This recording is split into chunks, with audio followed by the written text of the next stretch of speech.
Voice of ഗുരുവിന്റെ ഒരു പുതിയ എപ്പിസോഡിലേക്ക് എല്ലാവർക്കും സ്നേഹസ്വാഗതം. ഞാൻ രജനി ബിജു. ഓം ശ്രീനാരായണ പരമഗുരവേ നമ. ഓം ശ്രീ ശാരദാംബായേ നമ. ആചാര്യപാദങ്ങളിൽ പ്രണാമം. ഭഗവാന്റെ ഈ അമൃതവാണികളെ കേട്ട് സുഹൃതികളാകുവാൻ ഭാഗ്യം ലഭിച്ച എല്ലാ ഗുരുഭക്തർക്കും എൻ്റെ വിനീത നമസ്കാരം. ഗുരുസാഗരം ആധ്യാത്മിക കുടുംബ മാസികയിലെ പങ്ക്തികളെ പരിചയപ്പെടുത്തുകയാണ് വോയിസ് ഓഫ് ഗുരു എന്ന ഈ ചാനൽ. ഇത് നിങ്ങൾക്ക് ഇഷ്ടമാവുന്നു എന്നറിയുന്നതിൽ സന്തോഷമുണ്ട്. തുടർന്നും ഞങ്ങളെ സപ്പോർട്ട് ചെയ്യുക. ഇനി ഇന്നത്തെ വായനയുടെ വിഷയം എന്താണെന്ന് നോക്കാം. 2025 മെയ് ലക്കം ഗുരുസാഗരം മാസികയിലെ എഡിറ്റോറിയലാണ് ഇന്നിവിടെ അവതരിപ്പിക്കുന്നത്. മനുഷ്യത്വം നശിപ്പിക്കുന്ന മതരാഷ്ട്രവാദം. ഒരു മതമാകുവതിനുരപ്പതെല്ലാവരും ഇതു വാദികൾ ആരും ഓർക്കുവീല. പരമതവാദമൊഴിഞ്ഞ പണ്ഡിതന്മാരറിയും ഇതിന്റെ രഹസ്യമിങ്ങ ശേഷം. ആത്മോപദേശ ശതകത്തിന്റെ മതമീമാംസയിൽ ഗുരു പ്രവചിച്ച ഈ സത്യം ഇന്ന് ലോകത്തെ മതരാഷ്ട്രവാദികളെ ഒന്ന് കേൾപ്പിച്ചാൽ കൊള്ളാമെന്നുണ്ട്. ലോകത്തുള്ളവരെല്ലാം തന്റെ മതം സ്വീകരിക്കണമെന്ന വാശിയാണ് മതം എന്ന ദൈവമാർഗത്തെ പിശാചിന്റെ ഈറ്റില്ലമാക്കി മാറ്റിയത്. മതരാഷ്ട്രവാദമാണ് മതത്തിന്റെ ആന്തരസത്തയെയും ബാഹ്യ കർമ്മവ്യവസ്ഥയെയും അപ്പാടെ നശിപ്പിച്ചതെന്ന് പറയണം. ലോകത്തെ മതകലഹം ഇല്ലാതാക്കാനുള്ള മാർഗങ്ങൾ നിർദ്ദേശിക്കവെയാണ് ഗുരു ഇക്കാര്യം സൂചിപ്പിക്കുന്നത്. തന്റെ മതത്തെ സാർവത്രിക അംഗീകാരമുള്ള മതമാക്കി മാറ്റുക എന്നത് ഏത് മതവിശ്വാസിയുടെയും ആഗ്രഹമാണ്. ലോകത്തെ മാറ്റിമറിച്ച എല്ലാ ആശയങ്ങളും അവയെ ആദ്യം സ്വീകരിച്ചവർ മറ്റുള്ളവരിലേക്ക് പകർന്നുകൊണ്ടാണ് സാർവത്രികമാക്കിയത്. അതുപോലെ വിവിധ മതങ്ങളും അവയുടെ ആശയപ്രചരണം നടത്തിയിട്ടുണ്ട്. ഇന്ത്യയിൽ ഉദയം ചെയ്ത ബുദ്ധമതവും ജൈനമതവും സിഖ് മതവും എല്ലാം മതപ്രചരണത്തിലൂടെയാണ് വ്യാപിച്ചത്. ലോകത്തെ വിവിധ മതങ്ങളെ നോക്കിയാൽ ഹിന്ദുമതം ഒഴികെ എല്ലാ മതങ്ങളും പ്രചാരകരിലൂടെയാണ് വ്യാപിച്ചത്. ഹിന്ദുമതം മാത്രമാണ് മതപരിവർത്തനത്തിന് ശ്രമം നടത്താതെയും മതം പ്രചരിപ്പിക്കാൻ മെനക്കെടാതെയും ഇരുന്നിട്ടുള്ളത്. എന്നാൽ ലോകത്തെ എല്ലാ മതങ്ങളെയും ഹിന്ദുവിശ്വാസികൾ കൈകനീട്ടി സ്വീകരിച്ചിട്ടുണ്ട്. ഭാരതത്തിൽ ഇസ്ലാം മതവും ക്രിസ്തുമതവും ആദ്യകാലങ്ങളിൽ ബുദ്ധമതവും ജൈനമതവും പ്രചരിച്ചത് മുഴുവൻ ഹിന്ദുക്കൾക്കിടയിലാണ്.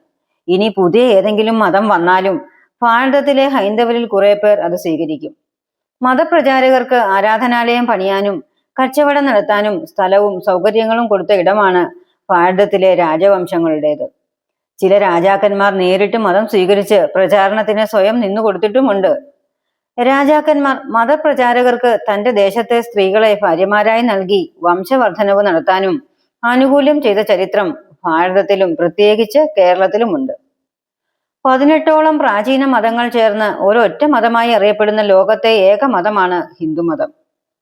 ഈ 18 മതങ്ങളിൽ ദൈവവിശ്വാസികളും ദൈവനിഷേധികളും ഭക്തിവാദികളും യുക്തിവാദികളും ഭൗതികവാദികളും മന്ത്രതന്ത്ര വ്യവസ്ഥകൾക്കനുസരിച്ച് ജീവിക്കുന്നവരും ഉത്തമ പൂജക്കാരും മധ്യമ പൂജക്കാരും അധമ പൂജക്കാരും ഒക്കെയുണ്ട്.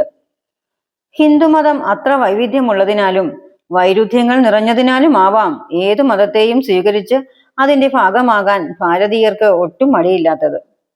യഥാർത്ഥത്തിൽ ഒട്ടും തന്നെ പരമതവാദമില്ലാത്തവരാണ് ഹിന്ദുക്കൾ. ഹിന്ദുമത തീവ്രവാദം ഒരു വശത്ത് വളർന്നു വരുന്നുണ്ടെങ്കിലും അതിനൊരിക്കലും ഭൂരിപക്ഷ ഹിന്ദു സമൂഹത്തിൽ സ്ഥാനമില്ലാതെ പോകുന്നതും മറ്റേതു മതക്കാരേക്കാളും മുന്നിൽ നിന്ന് ഹിന്ദു തീവ്രവാദത്തെ ഹിന്ദുക്കൾ തന്നെ ആദ്യം എതിർക്കുന്നതും ഈ ഒരു മതത്തിന്റെ വിശാലതയുടെ ലക്ഷണമാണ്. അതിനാൽ ഹിന്ദുമതം ഇന്ത്യയിൽ നിലനിൽക്കേണ്ടത് എല്ലാവരുടെയും ആവശ്യമാണ്. എല്ലാവരെയും ഉൾക്കൊള്ളാനുള്ള ഹൃദയവിശാലത എക്കാലത്തും ഭൂമിയിൽ വേണം.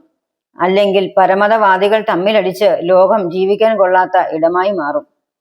നോക്കൂ, ലോകത്തെ മതകലഹം ഒരു ഭാഗത്ത് വർദ്ധിച്ചു വരികയും മറുഭാഗത്ത് ഭൗതികവാദം ഉയരിട്ട് വളരുകയും ചെയ്ത കാലത്താണ് ശ്രീനാരായണ ഗുരുവിന്റെ ഭൂമിവാസം. വിവിധ മതങ്ങളുടെ പ്രവാചകർ സത്യദർശികളായിരുന്നുവെന്നും അവർ മനുഷ്യന്റെ നന്മയെ കരുതിയാണ് മതദർശനം അവതരിപ്പിച്ചതെന്നും അവയെല്ലാം ശരിയായി ആചരിച്ചാൽ അത് മാനവർക്ക് ഗുണം ചെയ്യുമെന്നും അതിനാൽ ആരും മതത്തിന്റെ പേരിൽ കലഹിക്കരുതെന്നും ഉപദേശിച്ച ഗുരുവും ഹിന്ദുമതത്തിൽ നിന്നാണ് ഉയർന്നു വന്നത്. അപ്പോൾ ലോക മതകലഹത്തെ ഇല്ലാതാക്കാൻ ദൈവം ആശ്രയം കാണുന്നതും ഹിന്ദുമതത്തിന്റെ ഏക ഈറ്റില്ലമായ ഭാരതത്തെയാണ്. ഈ കാര്യം അംഗീകരിച്ചുകൊണ്ട് വേണം പരമതവാദത്തെക്കുറിച്ച് ചർച്ച ചെയ്യാൻ. പരമതവാദമൊഴിഞ്ഞ പണ്ഡിതന്മാർക്ക് മാത്രമേ മതത്തിന്റെ യഥാർത്ഥ മൂല്യം അറിയാൻ സാധിക്കുകയുള്ളൂ എന്നാണ് ഗുരു മൊഴിയുന്നത്. പരമതവാദികൾ തങ്ങളുടെ മതമാണ് ഏറ്റവും നല്ലതെന്നും മറ്റേതെല്ലാം കുഴപ്പം പിടിച്ചതാണെന്നും വിശ്വസിക്കുന്നു. ഗാന്ധിജി ഹിന്ദുമതം മോക്ഷപ്രാപ്തിക്ക് യോജ്യമാണോ എന്ന് ചോദിച്ചപ്പോൾ എല്ലാ മതങ്ങളും അതിന് യോജ്യമാണെന്ന മറുപടിയാണ് ഗുരു മൊഴിഞ്ഞത്. അത്രയും പരമതവാദമൊഴിഞ്ഞ അവസ്ഥയിലായിരുന്നു ഗുരു. എല്ലാറ്റിനെയും ഒരേ ലക്ഷ്യത്തിലേക്ക് കാണുന്നത്ര വിശാലമാണ് പരമതവാദമൊഴിഞ്ഞവന്റെ ഹൃദയം. അവന് മാത്രമേ മതരഹസ്യം വെളിപ്പെടുകയുള്ളൂ. ലോകത്ത് മതപരിവർത്തനത്തിനായി ഇറങ്ങിയവരാരും തന്നെ പരമതവാദം ഒഴിഞ്ഞവരായിരുന്നില്ല. അതിനാൽ അവർ പ്രചരിപ്പിച്ച മതങ്ങളും പരമതവാദത്തെയാണ് പ്രചരിപ്പിച്ചത്.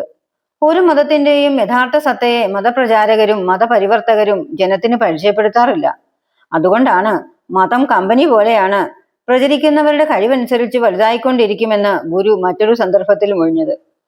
മതപരിവർത്തനത്തിലൂടെ മതരാഷ്ട്ര നിർമ്മാണത്തിന് തുടക്കം കുറിച്ച രണ്ടു മതങ്ങൾ ക്രിസ്തു മതവും ഇസ്ലാം മതവുമാണ്. ഇവർ രണ്ടു കൂട്ടരും ചോര കൊണ്ട് ചരിത്രം എഴുതിയവരാണ്. ക്രിസ്തുമത പ്രചാരകർ നല്ല ത്യാഗികളും ആതുര സേവകരും കൂടിയായിരുന്നു. അതിനാൽ ക്രിസ്തുമത പ്രചാരണം കൊണ്ട് ഓരോ രാജ്യത്തും ഒരുപാട് ഗുണങ്ങൾ ഉണ്ടായിട്ടുണ്ട്. സേവനം കൊണ്ടാണ് അവർ പ്രചാരണത്തിന്റെ വലിയൊരു ഭാഗവും പ്രായോഗികമാക്കിയത്. എന്നാൽ ഇസ്ലാം മതം ഒരു യുദ്ധത്തിലൂടെയാണ് രൂപീകരിക്കപ്പെട്ടത്. മതത്തെ പ്രചരിപ്പിക്കാൻ യുദ്ധം ചെയ്യണം എന്ന ആശയം അങ്ങനെയാവാം ആ മതത്തിന്റെ രൂഢമൂലമായത്. തങ്ങൾ മാത്രം അള്ളാഹുവിന്റെ മാർഗത്തിലും ബാക്കി എല്ലാവരും ദൈവനിഷേധികളുമാണെന്ന തെറ്റായ സന്ദേശമാണ് പുരോഹിതർ പ്രചരിപ്പിച്ചത്. അതിന്റെ ഭവിഷ്യത്തുകൾ ഒട്ടല്ല ജീവനാശത്തിന് കാരണമായത്. മറ്റു മതങ്ങളെയും സംസ്കാരത്തെയും മുച്ചൂടും തകർത്തുകൊണ്ട് തങ്ങളുടെ മതചിഹ്നങ്ങളും മേധാവിത്വവും സ്ഥാപിക്കുക എന്ന യുദ്ധതന്ത്രമാണ് മതരാഷ്ട്ര സ്ഥാപനം ലക്ഷ്യമാക്കിയ മതങ്ങൾ കൂടുതലും വിനിയോഗിച്ചിരിക്കുന്നത്. അതിനിടയിൽ മനുഷ്യത്വപൂർണമായ കാര്യങ്ങൾ ഒട്ടനവധി ഉണ്ടായിട്ടുണ്ടെങ്കിലും ഇന്നും മതരാഷ്ട്രവാദം ലോകത്തോട് വിളിച്ചു പറയുന്നത് പരമതവാദമാണ്. മതത്തിന്റെ സാർവത്രികത എന്താണ്? ആ മതം മുന്നോട്ട് വയ്ക്കുന്ന മാനുഷിക മൂല്യങ്ങളാണ് അതിന്റെ സാർവത്രികത. അതിൽ ആൾക്കൂട്ടം ഉണ്ടായാലും അത്ര കണ്ട് ജനപ്പെരുപ്പം ഇല്ലെങ്കിലും വിശ്വാസികൾ എത്രത്തോളം മനുഷ്യത്വമുള്ളവരായി ജീവിക്കുന്നുവോ അത്രത്തോളം സാർവത്രിക അംഗീകാരം ആ മതത്തിന് സിദ്ധിക്കും. ഇനിയെങ്കിലും മതത്തിന്റെ ആന്തരിക മൂല്യത്തിൽ വിശ്വസിക്കാനും അത് പ്രായോഗികമാക്കി വിശ്വാസികൾക്ക് ആത്മീയ അനുഭവം നൽകാനും മതങ്ങൾ ശ്രമിക്കണം. മതരാഷ്ട്രമുണ്ടാക്കാൻ ആരൊക്കെ ശ്രമിക്കുന്നുവോ അവരെല്ലാം വലിയ തിരിച്ചടി നേരിടേണ്ടി വരും. ലോകർ അവരെ ഒറ്റപ്പെടുത്തും. എന്തെന്നാൽ ഈ പ്രകൃതി അണുവിൽ പോലും വൈവിധ്യം ആഗ്രഹിക്കുന്നു. പ്രപഞ്ചത്തിൽ ഓരോന്നും മറ്റൊന്നിൽ നിന്ന് ബാഹ്യമായ വ്യത്യാസം സൂക്ഷിക്കുന്നു. പ്രപഞ്ചത്തെ സൃഷ്ടിച്ച കർമ്മശക്തിയാണ് ഈ വിഭിന്നതയെയും സൃഷ്ടിക്കുന്നത്. അത് അംഗീകരിക്കാത്തവരൊക്കെ പ്രപഞ്ച വ്യവസ്ഥയിൽ നിന്ന് ഒറ്റപ്പെട്ട് പുറത്താകും. ആ വൈവിധ്യം അംഗീകരിക്കുന്നതൊക്കെയും കാലത്തെ അതിജീവിച്ച് നിലനിൽക്കുകയും ചെയ്യും. ഇതോടെ ഈ എപ്പിസോഡ് പൂർണ്ണമാവുന്നു. ഗുരുസാഗരം മാസിക വായിക്കാനും വരിക്കാരാവാനും സ്ക്രീനിൽ കാണുന്ന നമ്പറിൽ ബന്ധപ്പെടുക. ഗുരുസാഗരം മാസിക ഓൺലൈനായും ലഭ്യമാണ്. അതിൻ്റെ ഓഡിയോ വേർഷനും ലഭ്യമാണ്. വായിക്കാൻ സമയമില്ലാത്തവർക്ക് ഡിജിറ്റൽ വരിക്കാരായാൽ മാസിക വായിച്ചു കേൾക്കാനും സൗകര്യമുണ്ട്. ഇതെല്ലാവരും പ്രയോജനപ്പെടുത്തുമെന്ന് കരുതുന്നു. പുതിയ വിഷയങ്ങളുമായി അടുത്തയാഴ്ച വീണ്ടും കാണാം. നമസ്തേ.